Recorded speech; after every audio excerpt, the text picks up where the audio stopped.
a lot of times we as parents don't know what happened. We don't know where that thought came from of if I go introduce myself to this person, they're going to reject me or I can't make friends. Sometimes getting to the root cause, like if it was something that happened at school, is still not going to solve the problem. Welcome to That's Good Parenting, the podcast that searches to find simple steps to reduce your parenting stress. I'm your host, children's book author, illustrator, ghostwriter, publisher, Dori Durbin. And besides giving you content for your ears, I help experts kid-size their content. So let's get to it. Are you a parent who sometimes feels overwhelmed by trying to navigate your child's big emotions, challenging behaviors, or maybe even their tricky thought patterns, and you see it holding them back in the relationships and just everyday life? Do you wish you had more practical tools to help your kids understand themselves better, maybe even manage their feelings and just thrive as people?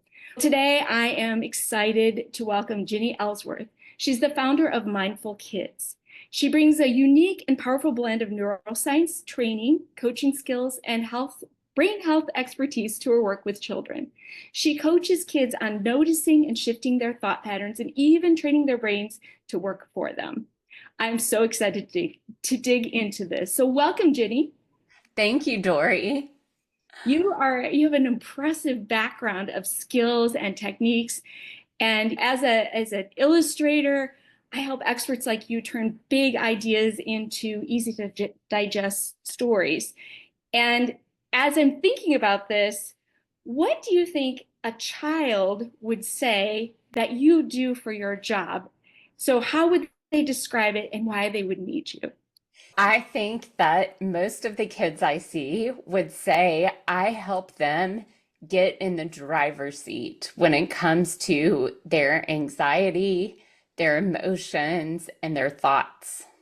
I like that. So they come to you for help too.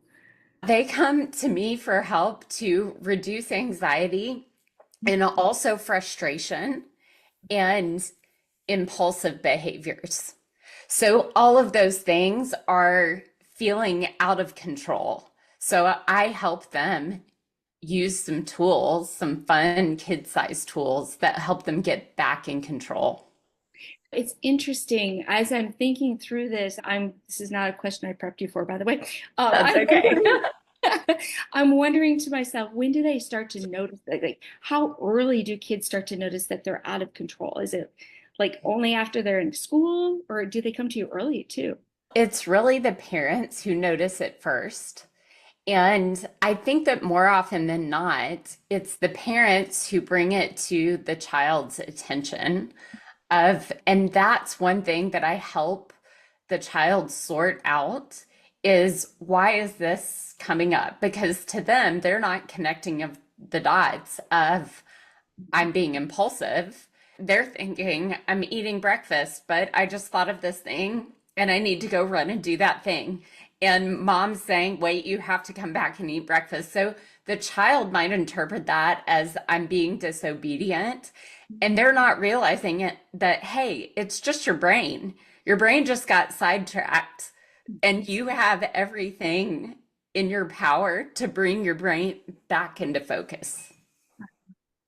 Yeah, I never thought about it that way from the child's perspective of this is the next thing that my brain wants me to do. I'm willfully and mindfully choosing to be naughty. It's like a totally different perspective.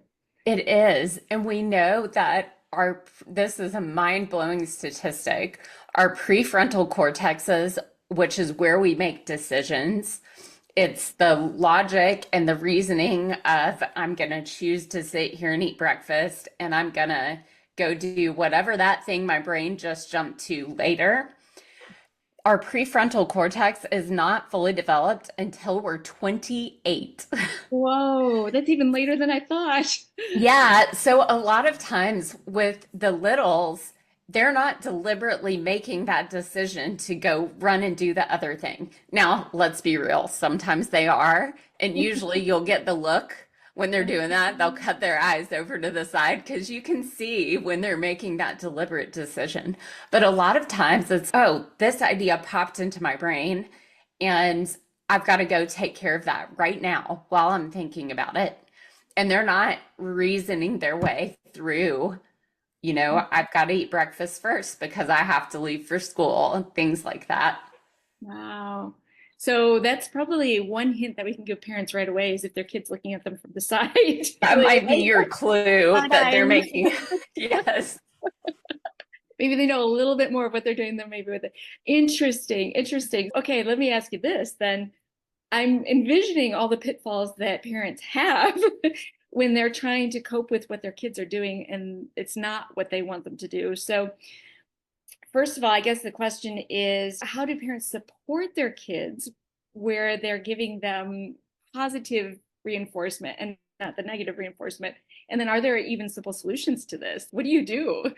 Yes. So there are a couple of things here. First, self-reflection is super important here too, because our children's nervous systems reflect our nervous systems. So if we're stressed or frustrated, our kids are going to pick up on that. They're going to respond to what our nervous systems are doing. So a gut check on yourself is always good. And that's nothing to feel bad about. It's nothing to feel guilty about. We're all human. None of us are going to be perfect. And you, as the grown up, have outside stressors that your kids don't have that are affecting your nervous system. So that's all picking up and going on. And my biggest piece of advice is to be curious. And there are definitely times where we have to tell and instruct, but as a kids coach, I always lead with questions. And I think that's a great practice for parents to do too. I'm just going to run with the breakfast example. Why do you think you need to go put that toy away right now? And they may be able to tell you what their thought process was. Usually it's going to be, oh, I just thought of it. And so I thought I should do that. But being curious changes the way we communicate and speak to each other. That's such a big difference from no to why do you think right this second is the best time to do that? Yeah. Yeah. Yeah, interesting. And it can be challenging too if we're in a place of frustration and we've already said, put your shoes on 7 times, put your shoes on, we have to go. Rushing out the door is a great example because it's something everybody can relate to. But when you've already said that 7 times and you're going to be late and we're in a state of frustration, it's hard to let that frustration go in order to communicate to coach our kids along. Yeah, because it's so much pent up energy that you're trying to contain too as a parent. Yeah. And the busy schedules and the rushing, and we're all dealing with our subconscious minds as well. So if you're running late, any frustration you're feeling from that, and I'm somebody who hates to be late, but any frustration you're feeling from that is because of what your subconscious mind is thinking people are going to think about you. Are people going to think that I'm the mom who's always late? My kids are never on time. Am I going to be late for something else because I dropped them off late? Am I going to be walking into a meeting late because I dropped my kid off late? And what are those people going to think about me? We're battling these things all day long. And Wow. it's easy just to react instead of respond. Yeah, okay. This is probably a silly question, but the parents come to you because of their kids. Do you end up just treating the parent mainly? That is usually the case, especially in a discovery call. Uh, I literally just last week added parent sessions to my menu because yeah. I found in discovery calls, we were talking about a lot of things that were happening at home. And I was coaching them through some different techniques they could use or actions they could take to work through those situations at home.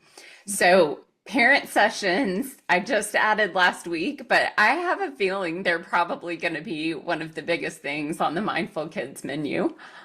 Now, I know that we're supposed to be helping parents and not like condemning them in this case, but I remember the anxiety of being worried about everyone and what they were thinking, and being the parent of especially the younger kids, where you don't have that thick skin yet. You're not like, okay, this isn't a big deal. Yeah, Like the perspective isn't there quite yet.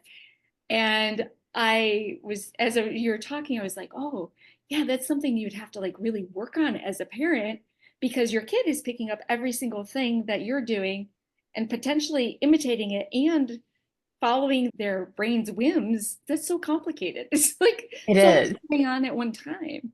So, wow. It's a lot going on at one time, and then we usually end up reacting based on our subconscious thought patterns.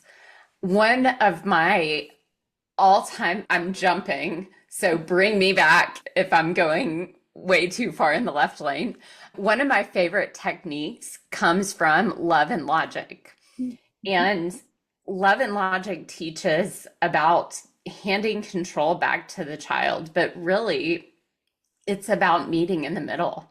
So giving children a heads up and letting them know we're leaving in 5 minutes. Do you want to put your shoes on now, or do you want to put your shoes on in 2 minutes? And they've got two choices. So they think that they're making that decision, which is empowering to them.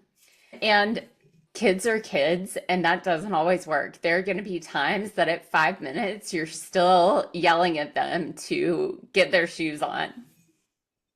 Yeah, I love that choice piece of things, because that it does give them the opportunity to start developing the, if I did this, then this could happen. If I did this, like that kind of thinking down the road for themselves, and Yes, weighing out decisions and decision making, and that there's not just one answer. That's huge.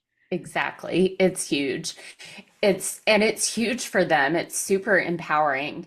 The question has come up several times in that scenario where you're giving a choice. Can I just say, we're leaving in 5 minutes? When do you want to put on your shoes? And the answer is absolutely not, because you have to remember that prefrontal cortex isn't there to logic through that decision. Also, instead of coming to the middle and empowering your child with something that you know is still going to work, like you're still going to be closer to walking out the door in 5 minutes with that choice, you're handing them the power. So they could say, I said 2 minutes, but now I'm going to wait till five, because they had the open window to choose whatever time they wanted to choose. So always stick with the two choices. And this is something you can start when they're little, and you can continue however long you want. I was just thinking there'd always be the child that says, I'm not putting on my shoes at all, because that's a choice then if you don't have two choices. Yeah. Yeah. Yeah, exactly. If you That one. don't have two choices. So still the only option is putting on your shoes, but you're giving them the control of now or in 2 minutes. How quickly do you want to put them on? It's Yeah. such a simple example. You apply it to beyond, let's say, when they're 12 or 14 or 16 even, it's really great training towards making those decisions and seeing the options. So yeah, Yes, it yeah, is. interesting. And with the rise of ADHD diagnoses, this is key. And I'm going to be totally transparent and vulnerable here. I was late diagnosed with ADHD. So I was diagnosed in my 30s, and I am unmedicated. And sometimes I do that to myself. I will be on the couch and procrastinating and putting something off. And I say, okay, do I want to do it now, or do I want to do it in 5 minutes? Because if I say I'm going to do it later, it's not going to get done, or later comes and I'm going to say, I have this other thing that also needs to get done. Yeah. So I know a lot of women are in the same boat with me. And so I'm talking to parents too. You can use that little trick on yourself. That's a great trick. And you're basically locking yourself into doing something instead of doing Yeah, yeah. nothing. It's a commitment. I love that. That's so simple too. And it's not, I've heard of doing like a 5 countdown, but I think that's too, Mm. it's too much time because there's plenty of things that can happen between 5 and 1, but you have two Oh, things, one to definitely. the other. Yeah, really interesting. Okay, I love the fact that you have so much neuroscience information. And I know that so many families have just been, they probably feel like they've tried everything. Like they've probably tried medicine and they've probably tried different programs. They're probably feeling frustrated because they're not getting the support that they need. And Mhm. maybe they don't even know like when or if they need to reach out. Like they don't have an idea. So based Yeah. on your experience, what are one or two behaviors that could tell a parent, hey, your child is really struggling with these thought patterns or emotional regulation? What would be the like the beacon that would be the sign that parents need to be paying attention to? Yeah, I think the obvious one is emotional outburst. That it commonly brings people in my door is their child is struggling with outbursts. And sometimes, I would say most of the times, parents in the moment are trying to talk their child through what's wrong. And sometimes the child can't identify what Mm. is wrong. And so that's what brings them in my door. But I think another thing, and this is it's still related to automatic negative thoughts or ants, we like to call them. Okay. But something that is not quite as obvious is shyness, lack of motivation, or not being willing to participate in things. And that's a self-confidence thing. That's our little clue that, hey, they might be having some automatic negative thoughts about themselves and their capabilities. And we're not always sure where that came from. Maybe it came from something that happened at school. Maybe it's just an area they're not feeling confident in. But a lot of times when we see lack of motivation, it might just be a negative thought pattern that is playing out. Wow. Okay. So, can you give our listeners kind of an example of what might be running through a kid's head? So, I like the first thing that came to my mind was like, I don't have friends. I feel alone, or I can't do things. I don't know. Maybe those aren't what you Yeah. hear. What are some of the things that Yeah. you hear? So I think I don't have friends or I can't make friends is a great example to run with. So let's use that. Or I don't want to go make that friend that, outside at the park, I'm feeling too shy or embarrassed to go introduce myself to that person. And actually, my tiny sidebar, Mindful Kids came to be because I was doing hypnotherapy with adults, which I still do in my office. Not as many adults come through my door as kids do, but if an adult comes in for hypnotherapy, I will still work with them. But I was doing hypnotherapy and we were regressing, taking whatever the problem was and regressing back to memories in this lifetime that were at the root cause of the problem. And the memories that come up are always at 7 years old or younger. And they're always an experience that we had and how we interpreted that experience. So, whether the experience was an event, it doesn't even have to be traumatic. It could be a conversation we overheard with our parents, and we created some sort of belief that our mind then decided this is one of our rules of operation. We're going to operate within this belief system that we've built based on our experiences in childhood. So that's how Mindful Kids came into the world. I was like, what if I can change kids' perspective of the things they're experiencing in childhood so that they don't have their belief system looks totally different and they don't have all these subconscious limiting beliefs that we have as adults. And my point of going down that rabbit trail is a lot of times we as parents don't know what happened. We don't know where that that thought came from of if I go introduce myself to this person, they're going to reject me or I can't make friends. We don't sometimes getting to the root cause, like if it was something that happened at school, is still not going to solve the problem. We know that if you go try to stir the pot with the friend group at school and try to fix it for your child, it's going to snowball. It's going to cause bigger problems. So let's address that thought pattern first.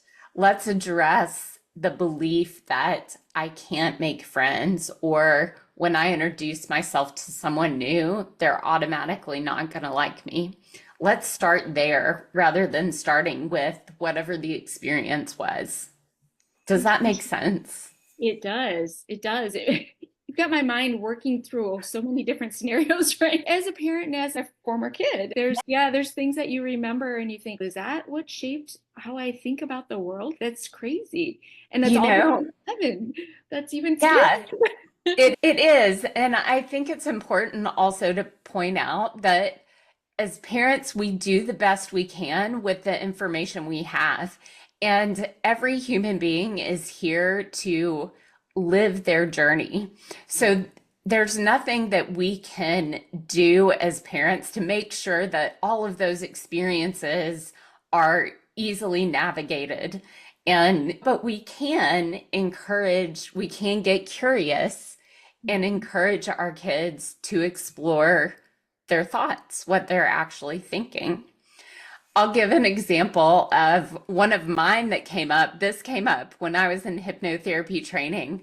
Our whole cohort would partner up and practice with each other. So some of the problems that you're solving in practice end up feeling minuscule or silly because we're practicing and we're not going to pick something gigantic. So one of the things that I picked was I love to paint. It's my stress relief. It's something I enjoy. And I was struggling, even though when I would have time to paint and I would want to paint, the act of getting all the paint supplies out and then cleaning them back up when I was done just felt like heavy and big, and it's going to take too much time. I shouldn't do this. And the one of the subconscious memories that came up as a root cause of that problem was I was about 4 years old, sitting at the kitchen table doing crafts with construction paper and markers. And my mom said, maybe I was older than 4, I'm not sure, because my memory is that my mom said, you need to put the crafts away, you have to go do homework. So automatically my brain goes, crafts and being creative is not as important as doing homework. So I found as an adult, I was always choosing to do the business stuff or whatever continuing education I was doing. I was always choosing those things over the creative things because I felt like the creative things weren't worthy of that time. You know, it is wild the things our brains come up with. And it makes okay, yes, totally agree. And I feel like that makes sense if you think about how your brain is trying to develop and make patterns and understand Yes. the world around you. Part of me is, wow, what did I miss when I was under 7 that, like I said earlier, what formed that? But it's also fascinating because you obviously you still love to paint, so you got out of that. Like your mindset must have changed somehow. Was that Yeah, actively done because of remembering that memory? it Okay. was. So in this style of hypnotherapy, when those memories come up, we identify the belief. Then we also say, okay, now that I'm aware of this belief and this pattern my brain has created, is that still serving me? Do I want to keep it or do I want to get rid of it and create a new pattern? And whatever the new pattern is, what do I want that to be? So that's something at Mindful Kids. When we identify these patterns, we're catching them early, but then I'm also teaching these kiddos to replace it with the pattern that they want. So if they're feeling shy and don't want to introduce themselves to someone new, it's the brain always want to make wants to make sense of things. So, what are you going to miss out on by not introducing yourself? Are you going to miss out on a new friend? Yes, you may be avoiding possible rejection, but you don't know that yet. And you might miss out on a really great friendship. So, what does it feel like in your body to feel brave and take that risk? And what does it feel like when that person, instead of rejecting you, is, it is so great to meet you. Do you want to play with me? It's a totally different feeling. And once you open that up in the brain, and I'm saying brain, but it is also the mind. The brain is the organ that supports the mind. And there are ways that we can support the brain itself as well to create these new neural pathways. And that's where all the neuroscience hacks come in. That's so cool. I just love that. I love the fact that you can change it. I love the fact that you are separating the brain and the mind because, yeah, they're two different. Yeah, what you're thinking, what your brain is doing are completely different. Um, Yeah. no, that's really cool. Okay, let's go back to your painting and let's say, so how did you take the step from feeling overwhelmed with a process as cleaning up, taking care of all those things to enjoying the art before that? Because that's you have to make a mess to enjoy art. And You then, do. You do. And what was overwhelming to me was not that act of cleaning up, but the amount of time that it was going to take and feeling like I should be doing something else with that time. So once I decided, I identified where that thought pattern came from, and I decided this creativity and letting myself feel how good I feel when I'm being creative, it's worthy of that time. And that time is inclusive of the cleanup time. It's that cleanup time is worthy of my time being spent on it. gotcha. Okay. No, I was just curious, nosy and curious, but Yeah. but I think that's something that a lot of people struggle with is enjoying something and not thinking it's worth their effort because it takes up the time they should be doing something else that's more quote unquote more productive. So I think, Yeah. and then we teach our kids that too, right? So Yeah. being aware of Absolutely. that as a parent is a big deal again. So It is. And going back to that same example, my mom was a super creative person, and it was not her intention at all to stifle my creativity. I'm sure there was a deadline or some kind of time constraint, or I just needed to get that done so I wouldn't be doing it so much later. But our brains take things and they interpret that experience however they're going to interpret it. And that's something that as parents, we can't really control how our child's brain is going to make sense of that.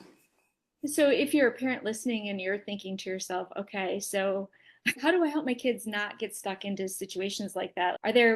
You said being curious is a big part of it, but are there like questions that maybe are easier to ask at different times or phrases that we can say that just allow us to open that door up for them to think beyond what being stuck? Yeah, I love bedtime chats and car chats because you're not in that moment of feeling frustration, or it's good to be curious in the moment, but sometimes I think all of us, even as adults, but definitely the kiddos, but that can feel like an attack on whatever is happening. Why are you asking? And your body is already in fight or flight. So a lot of times just talking about what happened today. Oh, why do you think that you felt that way on the playground today or at the park? And to go back to my example, that's if we had a bedtime chat that night, that's probably not something that would have come up because I didn't realize my brain was making that decision. But when we get curious about our kids and their thought patterns, we're teaching them how to be curious about their own thought patterns. So we're leading by example. We're showing interest in them, but we're also leading by example and giving them the tools to be curious later in life so they're able to pick up on these things on their own. Yeah, I always think about when our kids were growing up, we wanted to know how their day was. And of course, it's the rote question, ask your kid, how was your day? And they're Good. fine, it was fine. Okay. So that really didn't incite any reflection, any deep thought or conversation, to be honest. Like it just shut things down. So having saying that, knowing that you're laughing, is there a better question or is there a better way to into the conversation? Yeah. So I love to ask, what was your favorite thing that happened today? And also, what was the most challenging thing that happened today? And with their answers, get curious about that answer. Don't just take the answer and say, oh, okay, or that was good. Ask some questions around that answer first before you move on to the next thing. And there may be no huge epiphanies, there may be no great conclusions, but you're again showing them that example of examining their circumstances and getting curious about what their brain's thinking about it. Yeah, that makes a lot more sense. I couldn't get much more out of fine. It was like a turn up, just there's nothing coming. Yeah, yeah. So if But you, when you ask something open-ended, what was your favorite thing that happened today? We got ice cream after lunch. yeah. What made that your favorite thing? And usually you might get an I don't know, but if you dig into that, even with something as simple as ice cream, getting ice cream, how did it make you feel when you got ice cream? Was it did it make today feel special or different? And those follow-up questions are all going to depend on the child's age. And I've also found that if you're doing these chats, if you're asking these questions of an older child, the little ones just follow suit. They're like, oh, yeah, because they want to talk about their day too. And a lot of times that'll open up the door for the younger ones to give answers without even having the questions asked. That gets fun because then you just don't know what you're going to get. Yeah, yeah. And now I don't know if the listeners know this, but you have your own children's books. So that's one really cool thing that we both can talk about. And I know when I design children's books, one of the things I do is I come up with a character. And that character tells the story of whatever the situation is. So, what would your main character share with parents who feel overwhelmed, who don't know where to start? And to give them one tiny step as far as how they can help their kid become more mindful or change their thought patterns. This is a great question, and I'm going to speak from my gut here because it covers a wide array of scenarios. I would say let the child lead. And that is a tricky statement because what does that look like? And like we talked about earlier, it doesn't necessarily mean handing them over all the control. If they're younger, I think it means getting down on the floor with them, getting on their level, speaking to them like they're an adult, like you're having a regular conversation. And that also makes them feel like, oh, we're on the same level. And not on the same level with authority necessarily, but like you can talk about these things on the same level. And immediately what popped into my head was like, what about the teenagers who are like, get out of my room because they're there?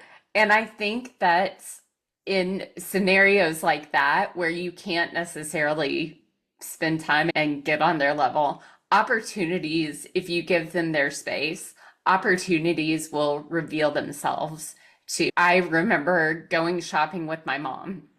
And even if we didn't buy anything, that was like our chance to talk because we were both doing something that we loved. She would say, "Hey, what do you think about this?"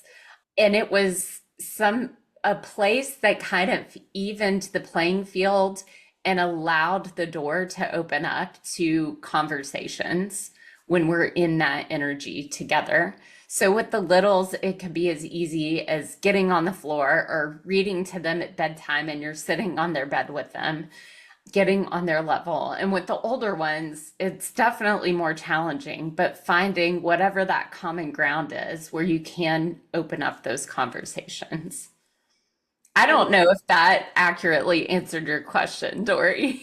It did. It did. I feel like when you eat, like you said, different characters, different ages, and when it comes to those older kids, I think you're right. I think the more of almost like a physical action, like you said, shopping or driving in the car, walking, doing something where their brain kind of is looser and sort Yeah, of less they don't fatigued. have their defenses up. Yes, it makes such a big difference. That's awesome. Make me want to go shopping now.